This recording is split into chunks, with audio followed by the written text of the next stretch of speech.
trompez vos gars pour de l'argent, mais vous êtes toujours pauvres. Mesdames et mademoiselles et messieurs, bonsoir. Bienvenue dans cette édition des 20h de Palabres.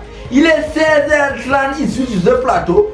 Je ne connais pas l'heure qu'il fait à Paris, encore moins à Londres. Et je m'en fous. Les titres. Crise fluviale dans la région de l'extrême nord du Cameroun. L'heure des vendeurs d'eau a enfin sonné.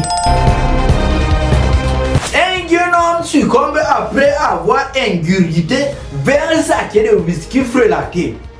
Au moins, on connaît la limite maintenant. Oh bien, c'était tout pour les trucs. Les Tansi à Maroua, c'est les vendeurs d'eau qui sont les nouveaux boss de la ville. Problème à cause de news, Maroua, extrême nord du Cameroun. La ville de Maroua, dans la région de l'extrême nord du Cameroun, vit une crise fluviale sans précédent depuis déjà quelques jours. Cette crise caractérisée par une absence chaotique d'eau dans les robinets des fidèles abonnés de Kanwata, faisant des vendeurs d'eau dans les points de vente d'eau, dans les pompes de dampé qu'on fait couchou, et les autres personnes qui ont eu quand même la chance d'avoir les pompes solaires, les nouveaux boss de la ville. En effet, selon les informations recueillies dans les cabarets de Bilbil, cette crise fluviale est due à une interruption incessante de l'électricité de la part de notre ami ou on ne sait pas c'est ennemi de ce côté du territoire. En tout cas, le bon côté de l'histoire, c'est qu'au moins maintenant, les gens qui n'aiment pas se laver n'auront pas besoin de trop réfléchir pour trouver une raison pour justifier leur amour pour la saleté. En tout cas, que l'on manque pas, on va faire comment? Est-ce que dans l'extrême nord, on a besoin de boire? Fais un goudron. Quand tu clames en faisant ce que tu aimes le plus, tu as ballon news quand la barbe de ton voisin prend feu. Le Cameroun vient d'enregistrer sa toute première mort la plus heureuse de l'année. Ces événements se déroulent à Boumiébé, où plusieurs jeunes se sont lancés dans un concours de consommation de whisky en sachet.